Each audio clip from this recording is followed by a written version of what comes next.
जय श्री राधे मित्रों, श्री सीताराम। कैसे हैं आप? आशा है बहुत अच्छे होंगे। ईश्वर कृपा से हम भी बहुत आनंद मंगल में हैं। आइए आज आपको बताते हैं श्रीमद् भगवत गीता के अद्भुत श्लोक और उनकी महिमा, उनका रहस्य। भगवत गीता क्या है, इसकी परंपरा क्या है। भगवान श्री कृष्ण ने भगवत गीता सबसे पहले सूर्यदेव से कही। सूर्यदेव ने अपने पुत्र मनु महाराज से और मनु ने अपने पुत्र इक्ष्वाकु से। अर्थात क्या अभिप्राय है कि भगवत गीता गुरु परंपरा से यथा रूप में ग्रहण करना चाहिए। बिना गुरु परंपरा के यह सब ठीक नहीं है। संक्षिप्त में इतना ही कहेंगे। भगवत गीता का दूसरा श्लोक क्या कहता है? अध्याय 4 का भगवान श्री कृष्ण क्या कहते हैं इस श्लोक में, आइए बताते हैं। एवं परंपरा प्राप्त मिमम राजर्षयो विदु सा काले महता योगो नष्ट परंतपो। अर्थात यह जो भगवत गीता है यह परम विज्ञान है। ज्ञान नहीं, परम ज्ञान है। विज्ञान नहीं, परम विज्ञान है। और यह परम विज्ञान गुरु परंपरा के द्वारा प्राप्त किया गया है और राजर्षियों ने इसी विधि से इसे समझा है। राजर्षियों ने, किंतु कालक्रम में यह परंपरा बिल्कुल छिन्न भिन्न हो गई है। अतः यह विज्ञान यथारूप में लुप्त हो गया लगता है। ऐसा है कि यह परंपरा ही विलुप्त हो गई, ऐसा मान के चलिए। और इसमें यथारूप गीता में जो वर्णन आया है, आइए वह हम आपको बहुत ध्यानपूर्वक सुनिएगा। क्या वर्णन है? बहुत स्पष्ट रूप से कहा गया है कि गीता विशेष रूप से राजर्षियों के लिए थी, राजाओं के लिए, क्योंकि वे इसका उपयोग प्रजा के ऊपर शासन करने में करते थे।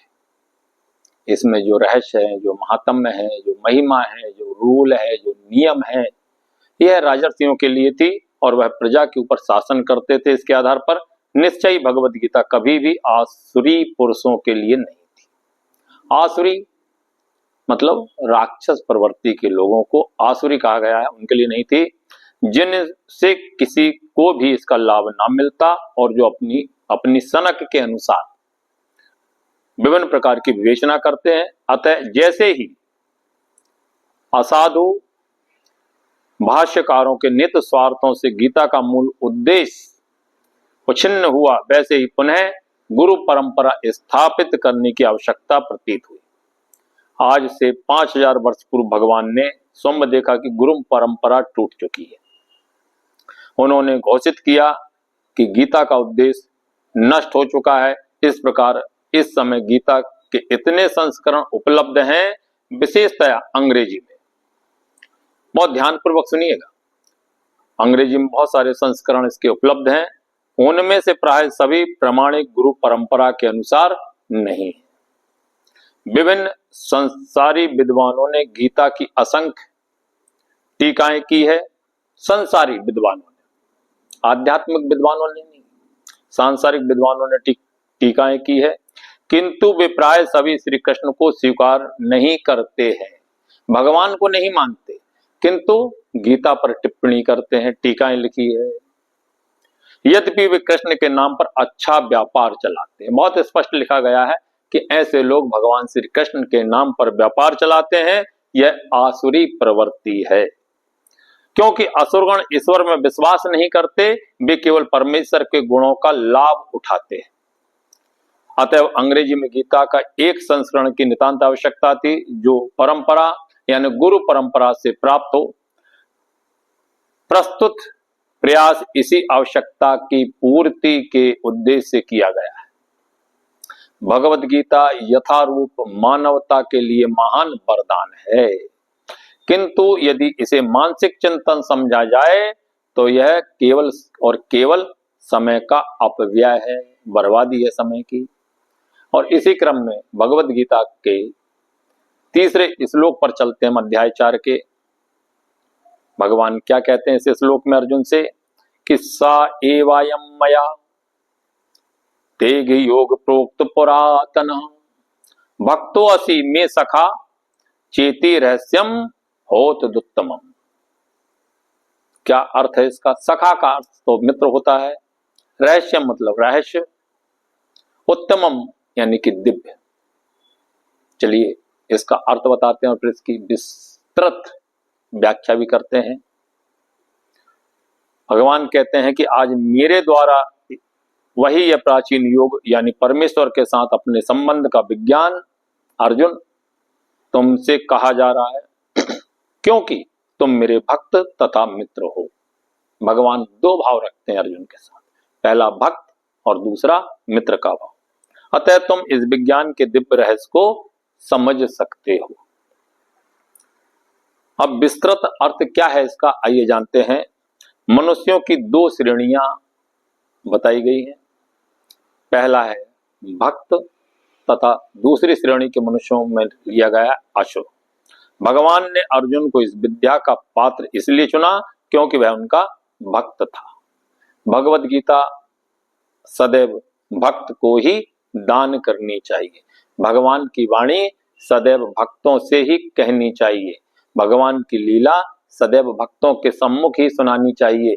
असुरों को इस लीला से कोई लाभ प्राप्त नहीं होता है और ना वह लाभ प्राप्त करना चाहते, क्योंकि वह तो केवल भगवान के गुणों से लाभ प्राप्त करना चाहते हैं। तो यहाँ पर भगवान कहते हैं कि दिव्य रहस्य को अर्जुन केवल तुम ही समझ सकते हो। भगवान ने अर्जुन को इसलिए चुना क्योंकि वह भगवान का भक्त था, किंतु असुर के लिए इस परम विद्या को समझ पाना संभव नहीं है। बहुत गोपनीय विद्या है ये, इसको समझ पाना संभव नहीं है। इस परम ज्ञान ग्रंथ के अनेक संस्करण बाजार में उपलब्ध हैं। इनमें से कुछ भक्तों की टीका है। ये जो विस्तृत अर्थ किया जा रहा है ये भगवत गीता के प्रकांड विद्वानों के द्वारा किया जा रहा है, रूपाद जी महाराज के द्वारा किया जा रहा है। श्री एसी भक्ति वेदांत स्वामी श्री प्रभुपाद जी महाराज, यह उन्हीं की यथार्थ गीता है और इसी से हम उन्हीं की वाणी का आपको श्रवण करा रहे हैं। बहुत ध्यानपूर्वक सुनिएगा। इस परम ज्ञान ग्रंथ के अनेक संस्करण उपलब्ध हैं। इनमें से कुछ भक्तों की टीका है और कुछ आसुरों की टीका है। जो टीकाएं भक्तों द्वारा की गई है वे वास्तविक है, किंतु जो असुरों के द्वारा की गई है वे व्यर्थ है।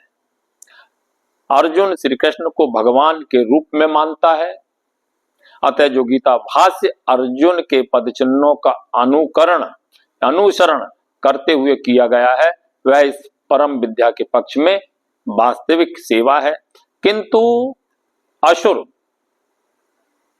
भगवान कृष्ण को उस रूप में नहीं मानते हैं, वो भगवान मानते ही नहीं है असुर। तो इसलिए वर्णन आता है कि वे कृष्ण के विषय में तरह तरह की मनगढ़ंत बातें करते हैं और कृष्ण के उपदेश मार्ग में सामान्य जनता को गुमराह करते रहते हैं।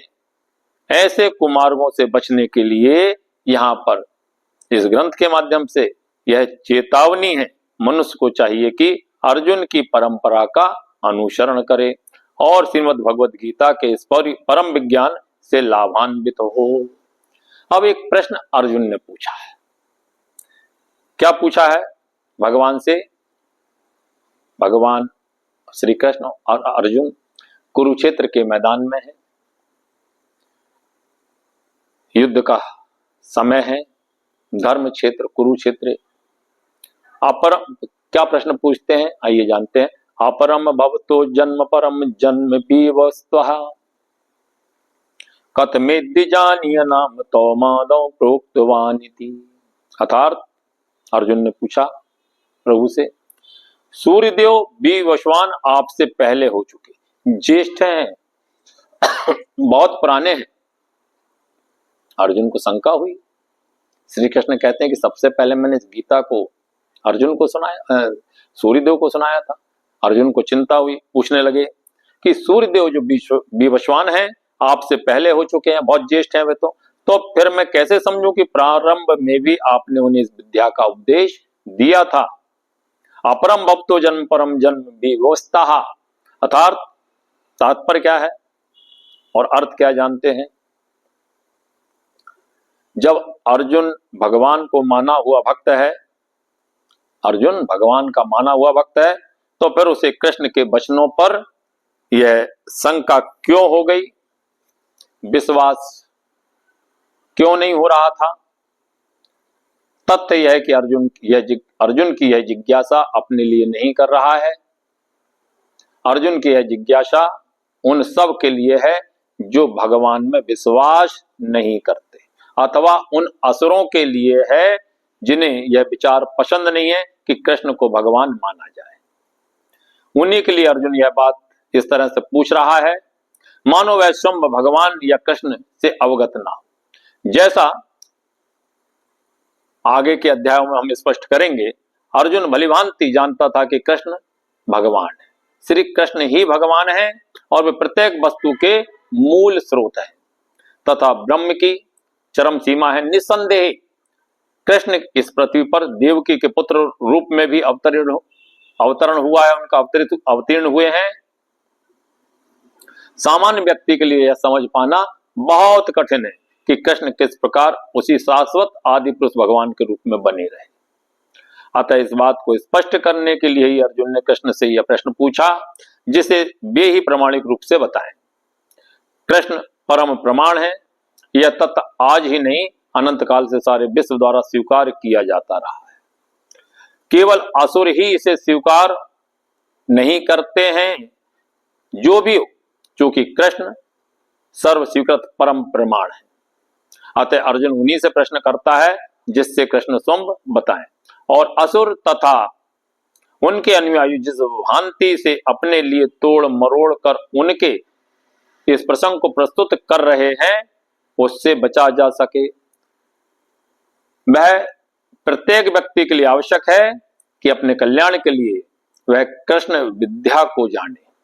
अतः जब कृष्ण स्वयं अपने विषय में बोल रहे हैं तो सारे विश्व के लिए यह शुभ है। कृष्ण द्वारा की गई ऐसी व्याख्या असुरों को भले ही विचित्र लगे, किंतु वे अपने ही दृष्टिकोण से कृष्ण का अध्ययन करते हैं। किंतु जो भक्त हैं वे साक्षात कृष्ण द्वारा उच्चारित वचनों का हृदय से स्वागत करते हैं। भक्तगण कृष्ण के ऐसे प्रामाणिक वचनों की सदा पूजा करेंगे, क्योंकि वे लोग उनके विषय में अधिकाधिक जानने के लिए उत्सुक रहते हैं। इस तरह नास्तिक गण जो कृष्ण को सामान्य व्यक्ति मानते हैं, असुर गण जो कृष्ण को सामान्य व्यक्ति मानते हैं, वे भी कृष्ण को अति मानव सच्चिदानंद विग्रह दिव्य त्रिगुणातीत तथा दिक् काल के प्रभाव से परे समझ सकेंगे। अर्जुन की कोटि के श्री कृष्ण भक्त को कभी भी श्री कृष्ण के दिव्य स्वरूप के विषय में कोई भ्रम नहीं हो सकता। अर्थात अर्जुन द्वारा भगवान के समक्ष ऐसा प्रश्न उपस्थित करने का उद्देश्य उन व्यक्तियों की नास्तिकतावादी प्रवृत्ति को चुनौती देना था, जो कृष्ण के भौतिक प्रकृति के गुणों के अधीन एक सामान्य व्यक्ति मानते हैं।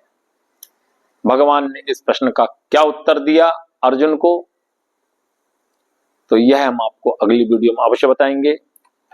और मित्रों, यदि आपने आज तक हमारी इस चैनल को सब्सक्राइब नहीं किया है तो कृपया सब्सक्राइब कर लीजिएगा, वीडियो को शेयर कीजिएगा और कमेंट करके बताइएगा कि हमारी यह वीडियो आपको कैसी लगी।